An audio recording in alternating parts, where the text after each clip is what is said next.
Que Jesus nos abençoe a todos. Há uma passagem em Mateus, no capítulo 19, versículo 27, uma indagação que Pedro faz ao Cristo, e ela é bastante oportuna. Uma das coisas mais interessantes do Evangelho é que há 2000 anos ela era atual, há 1500 anos ela era atual, há 500 anos ela é atual, hoje ela é atual, daqui 2000 anos ele vai ser atual. Porque o Evangelho é uma verdade, é a verdade absoluta. Em João 14, 26, está lá: eu sou o caminho, a verdade e a vida, e ninguém chega ao Pai, senão por mim. Mas esse questionamento de Pedro, tá bom, hein, compadre? Certinho? Eu acho melhor chamar o Fernando lá, viu? Aí o que é que acontece? Esse questionamento de Pedro, ele faz a gente pensar em algumas coisas. Quando o Pedro diz para o Cristo: e nós, que largamos tudo para te seguir, o que receberemos em troca? A personalidade de Pedro, ela é muito próxima da nossa personalidade.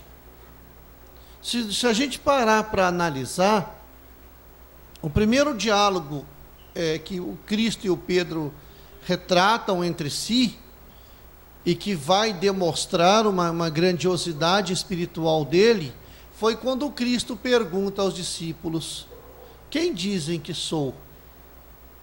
E os seus apóstolos dizem ali: uns dizem que é Elias, outros dizem que é um dos profetas. Ou seja, atestando claramente a reencarnação. Quando Simão, até então Simão, um pobre pescador de Cafarnaum, filho de Zebedeu, um homem rústico, um homem rude, entra num transe mediúnico e reconhece a autoridade espiritual do Cristo, dizendo: tu és o Filho de Deus único. Notem bem, ele não diz: tu és o Filho único de Deus. Tu és o Filho de Deus único. E o Cristo devolve a ele: bendito és, Simão, porque foi meu Pai que está nos céus quem te disseste quem sou. Tu és pedra, e sobre ti edificarei minha igreja. Depois nós deturpamos isso está muito claro no livro Esquina de Pedra, quando nós deturpamos o cristianismo e iniciamos ali uma linha sucessória de Pedro com o Vaticanácio, achando que o líder da igreja seria o sumo pontífice, e falava-se desta igreja material. Mas a personalidade de Pedro, ela vai ser uma luta constante entre o lado espiritual e o lado material. Vai ser uma dualidade, uma dicotomia constante. Até que o Pedro trai o Cristo. E ele só cai em si quando o Cristo aparece para ele, materializado depois, aonde ele toma a iniciativa de se espiritualizar, de partir para uma busca interessante, incessante e irreversível na sua vida. Mas voltando à nossa indagação lá em Tiago, nós vamos perceber ali uma necessidade de troca. Eu larguei tudo que eu tinha para te seguir, o que eu ganho em troca? Porque a nossa necessidade de ganhar alguma coisa, de receber alguma coisa, ela está presente em todos os nossos momentos. Muita gente entra numa relação afetiva querendo saber o que vai ganhar em troca. Muita gente vai buscar um emprego só interessado no que vai ganhar em troca. Então, muitas vezes, a nossa premiação vem antes da nossa doação. Analisando o aspecto religioso da coisa, por que será que Pedro fez isso? Porque era uma prática comum. A religião é algo tão antigo quanto a civilização. Lá nos primórdios da nossa era, que datam alguma coisa em torno aí de 600, 700 mil anos, onde os primeiros hominídeos começaram a viver em sociedade, já tinham traços de religião. Não a religião organizada como nós temos hoje, essa é muito nova, tem em torno de 8 mil anos apenas. Os primeiros templos religiosos foram construídos na China, no Egito, na Mesopotâmia, e eram religiões politeístas. O Egito talvez é que trouxe, por ser um povo imigrante, por ter vindo de Capela para cá, trouxeram uma religião muito próxima da espiritualidade, com diversas divindades, com diversos deuses. O sacerdócio, sacerdote, doar-se ao sagrado, a figura do sacerdote é uma das profissões mais antigas que existem. Porque lá nos primórdios, quando a força era pelo tacape, pelo cajado mais forte, mais ágil, pela lâmina mais afiada, o guerreiro mais poderoso se impunha, até que ele caiu doente. E quem o curou? O xamã. Então a tribo percebeu que o forte não era o guerreiro, o forte era o xamã, o pajé, o pai de santo, o médium, o piton, porque ele tinha a cura das doenças, ele sabia os enigmas da vida. A hora que esse piton, que esse pajé falou, olha, não vou trabalhar mais, porque senão eu não tenho tempo de me dedicar ao sagrado, a tribo passou a sustentá-lo. Pronto, nasceu a religião, nasceu o dízimo, nasceu o sacerdote. Todo mundo trabalhava e ele orava. Ele era o elo de ligação entre os deuses, os demônios, que haviam demônios do bem, os demônios do mal, e os seres humanos. Ele que previa as colheitas, e como não tinha tempo de trabalhar, como não precisava trabalhar, tinha tempo de observar as coisas, observar a natureza, observar a movimentação das estações, prevendo enchentes, prevendo as coisas, conhecimento de astronomia e etc. Vai surgir então no Antigo Egito os templos famosos. E os sacerdotes egípcios davam exemplos disso. Aí o que acontecia? Cobrava-se 1/10 da colheita. A origem do dízimo, ela é histórica e não religiosa. Ela foi absorvida pelas religiões ocidentais, mas ela tem origem política. Lá no Antigo Egito, os sacerdotes cobravam 10% de toda a colheita. E cobravam servos para a construção de templos. Como eram profundos conhecedores de astronomia, previam os eclipses. Aí o que eles faziam? Chegavam lá e falavam assim, olha, o negócio é o seguinte, nós vamos precisar esse ano de um aporte de capital, o dízimo vai sofrer um acréscimo. Não, de jeito nenhum, a colheita está... Não vamos pagar. Olha, Osíris falou que se não houver isso, ele vai sumir com o sol. Imagina, o que é isso? No dia marcado, o sacerdote subia no templo, a lua entrava em rota, se interpondo entre o céu e a terra, o sol desaparecia. O que a população fazia? Devolve o sol, pelo amor de Deus, vamos lá, a gente dá o que vocês querem. Era uma troca muito bem feita. Então havia uma verdadeira barganha com os deuses. Na Grécia Antiga, a civilização extremamente evoluída, era constante essa barganha. As moças que queriam casar levavam a maçã embebida em mel, com sementes de trigo, no templo de Afrodite. Os homens que saíam para a guerra iam aos templos de Hermes. E assim por diante. Na Roma antiga, que absorvia a religião dos povos que dominava, eram constantes os templos e as barganhas, até mesmo entre os hebreus, que vai ter sua origem lá com Abrão, que ao encontrar-se com um anjo, pergunta quem é este Deus imaterial, e ele vai dizer, Yahvé, ele é. Abraão recebe uma proposta, pega teu clã e vai que o Senhor te dará a terra prometida. Ele sai da cidade de Ur, anda por 4.800 quilômetros até chegar às colinas de Golã, e dá ali origem ao povo de Israel. Mesmo sendo uma ideia de um Deus monoteísta, a barganha com Deus vai continuar. As sacerdotisas, as pitonisas, o medionato, vai continuar. De tal forma abusada, de tal forma pulverizada na população, que Moisés, 28 gerações depois de Abraão, vai proibir o intercâmbio mediúnico. De tanto que se fazia.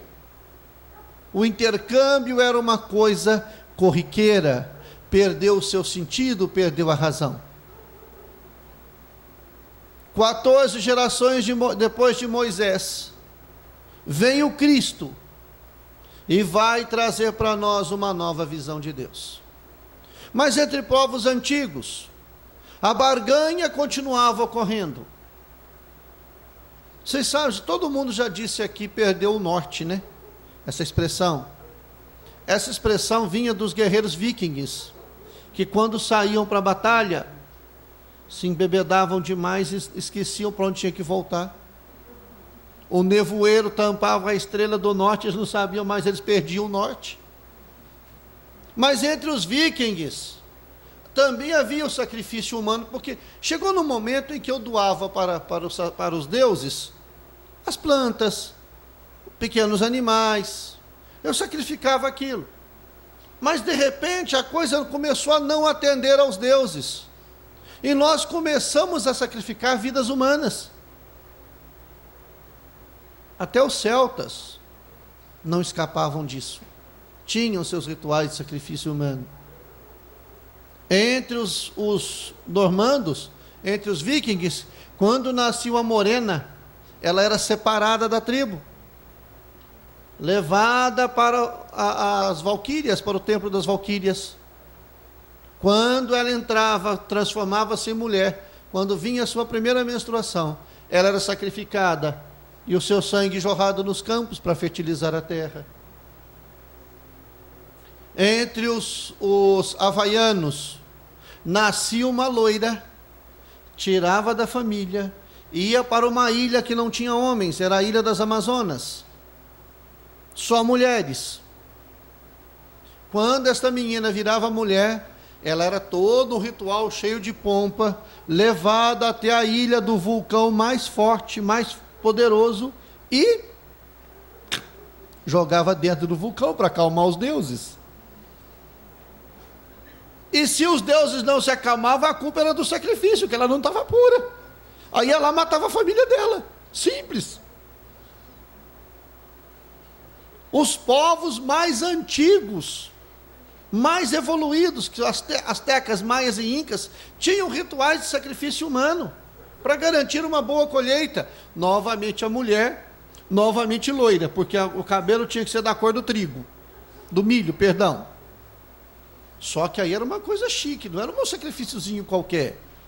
Ela era colocada numa mesa de mármore, uma faca cravejada de pedras preciosas, e o sangue dela esparramado no milharal, para garantir uma boa colheita. Mas por que era mulher, vocês devem estar se perguntando, né? É que o homem não serve para nada, nem para sacrifício. Eu não sei como é que vocês suportam a gente. Se homem fosse boa coisa, a gente casava com ele, a gente não casa com mulher. Mas aí, resultado, a mulher era escolhida para o sacrifício por causa da fecundidade.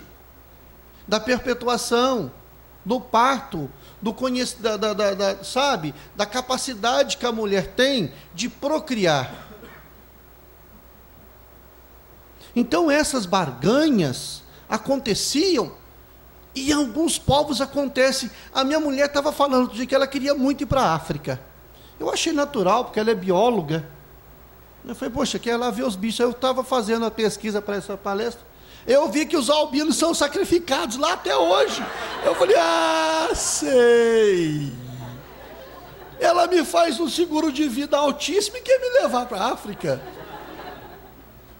Até hoje, século 21, os albinos são sacrificados porque são raridade. Eu me lembro quando eu trabalhei numa empresa que tinha filiais no Nordeste, eu ia para lá, eu era o galego, era ponto de referência. Aí depois me mandou para Santa Catarina, eu era só mais um na multidão. Deu uma tristeza, gente, que ninguém nota a tua presença mais. Até o século 21, nós ainda temos religiões que fazem esse sacrifício em troca de alguma coisa. Para uma minoria árabe, uma minoria, assim, menos de 1% dos muçulmanos são radicais. Acreditam que explodir, matar infiéis é agradável a Deus. Se nós voltarmos o trem da cristandade, no século IX, quando o Papa Urbano II chamou os católicos do Ocidente para reconquistar as Terras Santas, ele fez uma barganha. Matar infiel não é pecado, é agradável a Deus. Então deixava-se a Europa, ia para o Oriente para tentar reconquistar Israel. A primeira cruzada saiu vitoriosa, porque pregaram os árabes de calça curta, mas depois tomaram essa pecada lá e tiveram que voltar. Foram 450 anos entre a primeira e a última cruzadas. Então nós fomos criados por muito tempo, na nossa religião ocidental, a barganhar com o alto. Pedro também havia esse costume entre os hebreus. Eles acreditavam que o rico era abençoado por Deus, que o rico era agradável a Deus. E isso vai trazer para o Ocidente. A Igreja Católica, na colonização do Brasil, entregava o poder político a quem tinha poder econômico, porque diziam que os homens ricos eram os homens bons do lugar. Se ele era bom, ele era rico. Ele foi agraciado por Deus com a sua riqueza. Então Pedro, ele estava acostumado naquele ambiente. Nós também estamos acostumados com isso. Quando Cristo disse, é mais fácil um camelo passar pelo buraco de agulha do que um rico entrar no reino dos céus, ele não estava pregando a miséria e a pobreza, não. O rico ao que ele se referia é o rico de alma. Porque o Cristo deixou muito claro no Sermão da Montanha, bem-aventurados os pobres de espírito, porque herdarão a terra. Quando você se despoja de todo o teu aparato exterior, você se torna digno dos céus. E nós vamos vendo ao longo da história que as coisas não mudam. Até hoje tem gente que faz essa barganha com a religião. As moças casadoras pegam o Santo Antônio e mergulham na água de cabeça para baixo para arrumar um marido. O santo, para lá, arruma qualquer carqueira que aparece. Aí depois reclama. Não é verdade? Onde eu estava com a cabeça? Aí vai reclamar com o santo e fala, não, minha filha, isso não é comigo, não, isso é lá com o expedito, que é o das causas impossíveis. Você não pediu, eu te arrumei. Você não colocou o currículo. Você pediu um marido, eu te arrumei. Aí nós pensamos, mas isso acontece na doutrina espírita? Vocês não imaginam como. A quantidade de pessoas que batem à porta do centro espírita para resolver os seus problemas. Como se aqui houvesse um pozinho mágico. Como se houvesse aqui uma vara de condão. Aonde nós desatamos os nós, abrimos os caminhos, resolvemos os problemas. Aí a pessoa vem e fica 6, 7 meses frequentando, não resolve. Ah, vou lá não, que esse é fraco. Resolveu nada na minha vida. como se a religião fosse um balcão de negócios. Como se nós viéssemos aqui dando alguma coisa e pegando alguma coisa em troca. Nenhuma religião resolve problema de ninguém. Nenhum sacerdote alivia a consciência culpada. Nenhum sacrifício vai fazer com que nós durmamos mais tranquilamente. O Cristo aceita uma troca. Ele pega o homem velho, enraigado em orgulho, egoísmo, em sexualidade, enraigado nos seus costumes medíocres e mesquinhos, que perambula pelos caminhos das trevas, e te devolve um homem novo, que consegue caminhar em cima da tempestade, que consegue viver na luz. Mas ele só faz isso quando existe de nossa parte a necessidade, a vontade e principalmente a força para fazer a mudança que precisamos. Nenhuma religião vai me atender se eu não mudar de rota. Nenhuma religião vai fazer com que eu mude se eu não quiser mudar. No nosso trabalho lá na Acrenoc, a gente vê muito isso. O sujeito interna a primeira vez, sai, volta a segunda, volta a terceira, volta a quarta. Tem uns que vão a primeira vez só e não voltam mais. Porque mudou de rota. Porque mudou a sua sintonia, mudou o seu foco. Porque ele conseguiu vislumbrar que ele é capaz de escolher o seu próprio destino. Vocês já perceberam que muitas vezes a gente senta e culpa todo mundo à nossa volta pelo nosso fracasso? Somos os pobres coitados? É aquela música antiga, quase tão antiga quanto o Toninho, que diz assim: ninguém me ama, ninguém me quer, ninguém me chama de meu bem.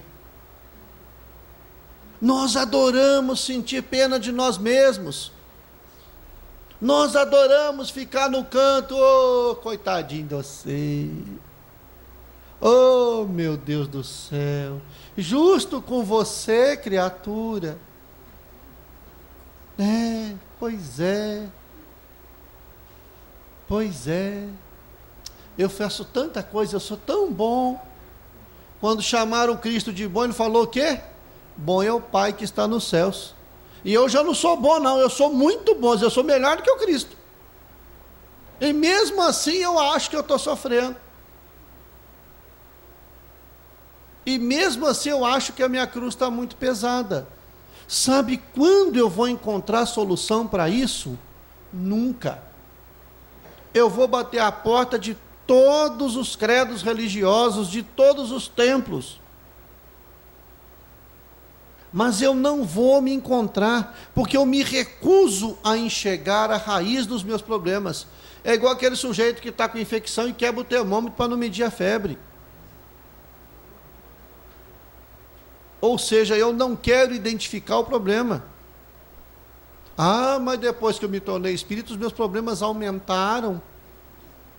Não é que os problemas aumentaram, é que você passou a dar mais atenção. Aquilo que você culpava o outro, você já percebeu que é culpa sua. Aí você passou a ter que desarmar as bombas que você mesmo cria. Ah, mas eu vou no centro todo dia, como é que eu tenho obsessor? Você tem um só? Que bom! Coisa boa!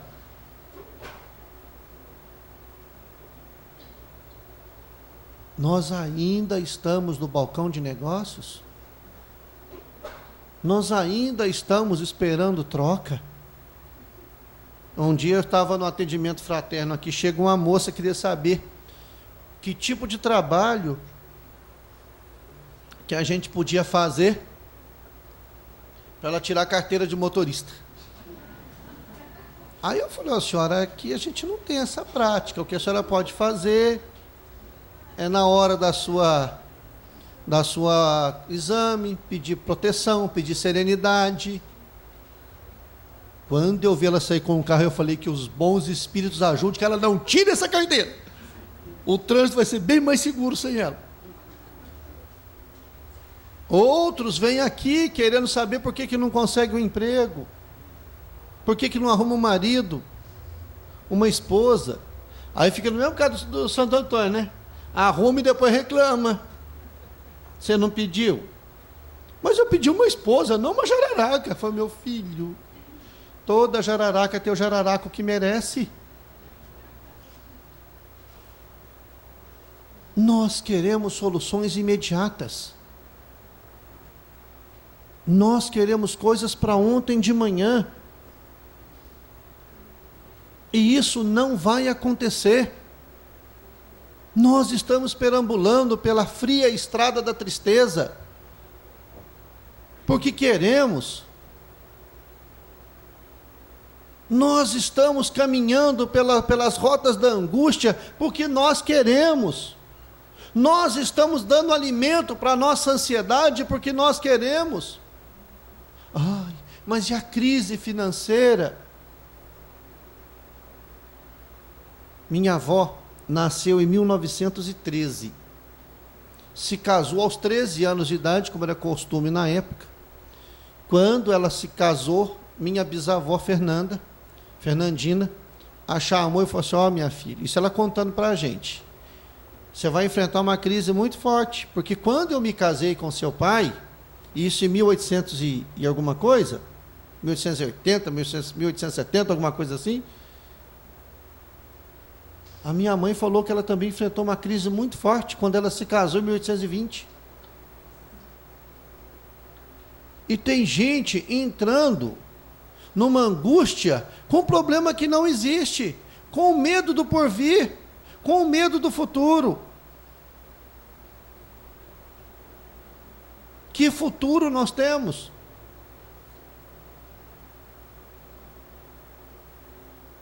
Então nós estamos perambulando pela estrada da ansiedade, nos entupindo de Rivotril e outros bichos mais, para acalmar o coração, com medo do futuro.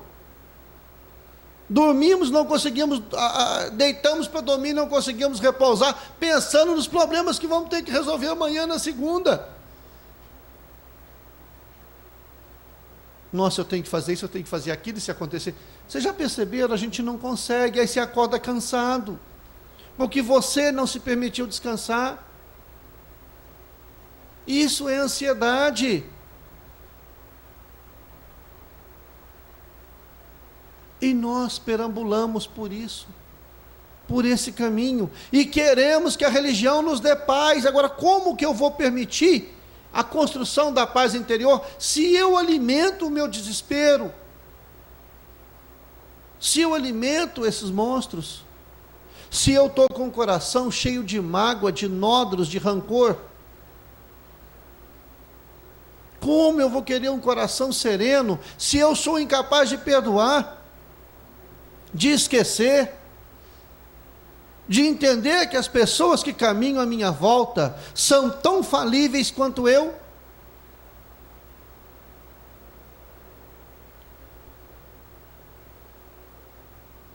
Simpatia para não brigar. Pode anotar que essa é infalível. Tenha sempre 1 litro de água na sua mão e um copo. Quando você for começar a brigar, encha a boca d'água e conte até 30. Você não vai brigar mais. Depois você engole a água. Sabe por que você não vai brigar? Que a boca está cheia. Vocês já perceberam que na hora da raiva, se a gente fala para os outros, eu falei sem pensar, você é mentiroso, assim lá adiante, né? Você falou sem medir as palavras, mas sem pensar, não. Toda decisão que eu tomo no momento de raiva me gera desespero e arrependimento. Toda e qualquer decisão. Eu sou agressivo, eu sou reativo, eu sou incapaz de entender a situação. Se eu conseguir respirar um pouquinho, contar até 5, eu sereno o meu coração, eu mudo a minha psicosfera, eu afasto aqueles irmãozinhos que querem enviar confusão e consigo tomar uma decisão mais sábia, mais serena, mais tranquila.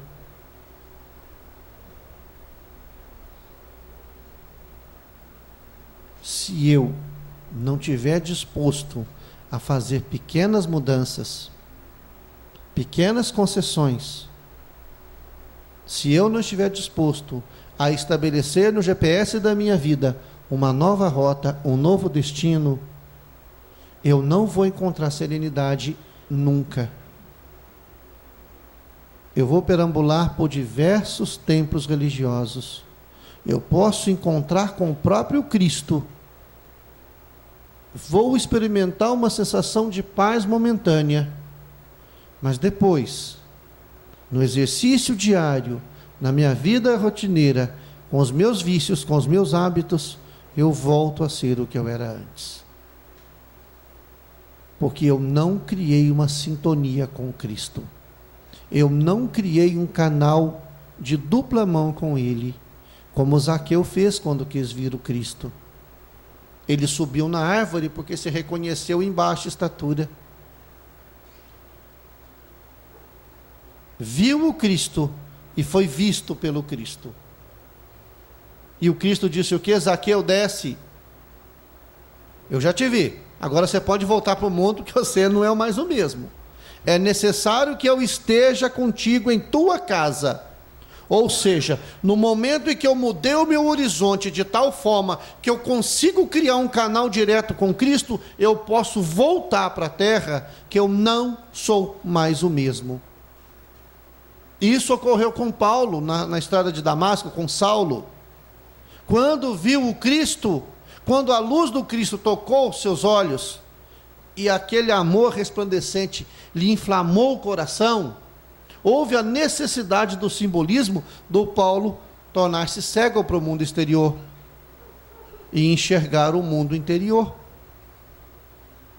Naquele momento, ajoelha-se Saulo e se levanta Paulo, o vaso escolhido, o arauto do Evangelho. Houve essa mudança. Naquele momento morreu o homem velho. E Paulo vai relutar das lutas que ele tinha e que nós temos até hoje, quando ele fala: o bem que eu quero eu não faço, mas o mal que eu não quero eu faço e me comprazo. Porque isso faz parte do nosso processo de evolução, do nosso processo de acertos e erros.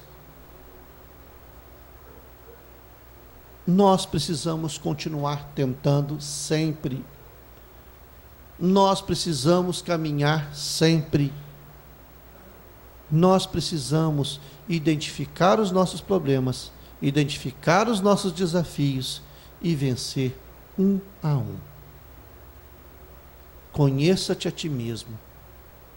Esse é o segredo da nossa felicidade. É eu saber do que eu sou capaz, do que eu não sou capaz. Onde estão as minhas limitações? E vencer cada uma delas. Nos perdoar. Saber que nós somos capazes de errar. Saber que nós vamos tropeçar, que nós vamos fazer muita coisa. Ter coragem para ter medo. Ter coragem para pedir perdão. Ter humildade para perdoar. Porque dia virá em que nós não teremos mais a necessidade de perdão. Porque o outro já não vai me ofender mais. O outro já não vai me machucar. Eu vou entender que o outro é um jornadeiro como eu. Se nós estamos esperando que alguém de fora faça isso para nós, nós não vamos conseguir. É uma reforma que ela tem que começar com a implosão de tudo aquilo que nós conhecemos, que tem que começar com a desconstrução do nosso eu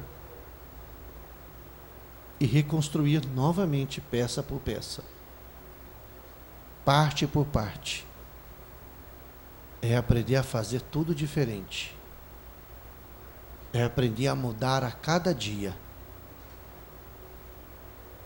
Vocês já perceberam que nós somos automatizados? Há poucos dias a minha esposa saía de carro e eu do lado do carona, olhei um outdoor bonito, falei, nossa, que coisa bonita. Ela disse, tem 8 meses que esse outdoor está aí. E eu passo na porta dele todo dia.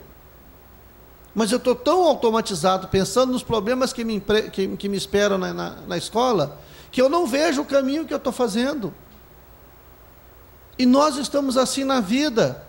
Nós ligamos o piloto automático, já não enxerga mais a esposa, não enxerga o marido, não enxerga os filhos, não enxerga os vizinhos. Nós estamos indo. Então nós vamos dar um chacoalhão na vida. Precisamos ser diferente. Precisamos fazer as coisas de um jeito diferente. Precisamos agir e não reagir. Somos capazes de transformar. Somos capazes de sermos felizes. Somos capazes de sermos pessoas melhores. Somos capazes de sermos funcionários melhores, chefes melhores, vizinhos melhores. Somos capazes de ter o olhar carinhoso, o ouvido caridoso, a palavra assertiva, o gesto amigável. Somos capazes de refletirmos a luz do Cristo quando permitirmos que ela bata em nosso coração. O Cristo só tem uma oferta para nós. Vem, segue-me.